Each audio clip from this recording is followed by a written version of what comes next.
Welcome back everyone, I hope you're all amazing. I've got a vintage Boss BF-2 on the bench today. A big thank you to Verley at Past Effects for loaning me this very nice example. Send Verley some love in the comment section below.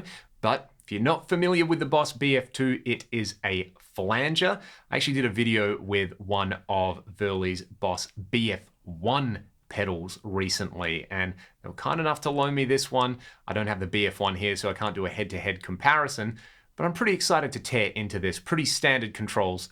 For a flanger, you've got depth, rate, manual, and resonance. Resonance, of course, controls the amount of feedback in the circuit. There's only one chord. I am contractually obliged to play to start this. Let's go.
Oh, it's hard not to love that immediately with the manual control all the way down and the resonance control all the way down. This is a pretty gorgeous chorus sound, as we heard right at the start there.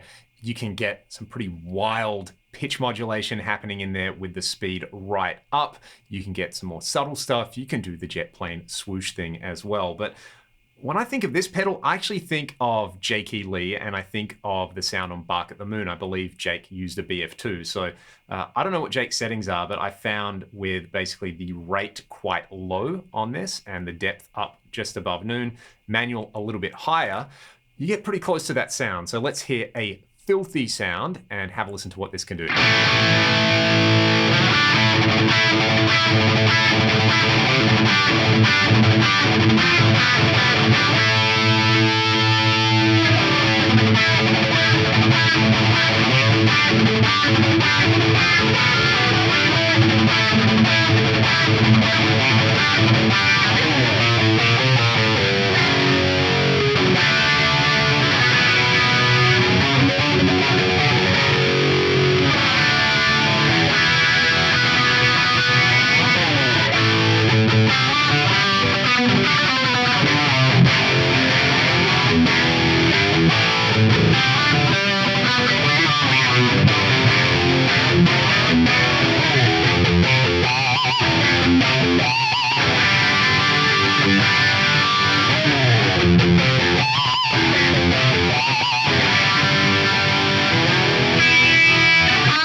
liked in there was that pinch harmonic I was doing on that B note there in that kind of breakdown riff, the way that was just getting like catapulted into the atmosphere by the flanger on there. That was pretty awesome. One thing you can do with any well-designed flanger is set the depth control to the minimum and then use the manual control to do manual flanging. As a guitar player, where a lot of the time you need two hands, this is kind of tricky, but if you were using this, say, on keyboards and you had a spare hand, you could have a lot of fun with this. So I'm going to turn the resonance up a little bit and then just sweep the flanger using the manual control. So basically, the manual control is going from the bottom of the sweep to the top of the sweep, and instead of the speed control controlling that sweep, I'm controlling the sweep now. So if you think about the manual control setting that like absolute bare minimum to maximum, and then the depth control scaling where you go between that, I can control all of that. So we get this.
last year or two, I have really come around on flanger pedals, and that kind of comes down to experiencing some really great flangers. I think the Past Effects Elastic Mattress was the one that really blew me away to start with. But I love this as well. This one has a very distinct personality. You know, it's not an Electro Harmonix electric mistress. It's a Boss flanger, you know? It has its sound in there. It does veer towards that kind of classic Boss chorus sound. You can make the argument that if you like the classic Boss chorus sound, that lives in this pedal, but the manual control and the resonance control give you a whole lot more than, say, a CE2 or a CE3 would. I really like it. It's just warm and friendly. I can totally see why this is the favorite chorus of so many people, and also why so many people swear by it as a flanger. Like so many things, flangers have these real distinct categories, and there's a few absolute classics. Like, this doesn't really do the things that something like an 80A flanger does. I recently did a video with the Past Effects 80A flanger, and that thing's kind of one of a kind, the same way an Electric Mistress or the Elastic Mattress is one of a kind. This sits in its own space, which I really like. And if there is a Boss pedal that they need to do a Wazacraft version of next, it is probably this one. Could you imagine this with stereo inputs and outputs, and then the custom mode gives you the BF-1 sound? I did a video with the BF-1 recently, and it's kind of like this, just a little more unhinged. It's almost like you could hear Boss were figuring out what was going to work musically in a flanger pedal, but I think they absolutely nailed it with this one. Stone Cold Classic deserves a Wazacraft edition, in my opinion. So send it some love in the comment section below. Do you use a BF-2? What do you use it for? Were there sounds that I didn't cover in this video that I should definitely try, or special source settings? Let me know in the comment section below. Big thanks to Verly at Past Effects again, and if you like what I'm doing on the channel, there are links to support me directly in the video description. With any type of modulation effect, I have to play this riff to close. So I hope you have a great day, and I'll see you all next time.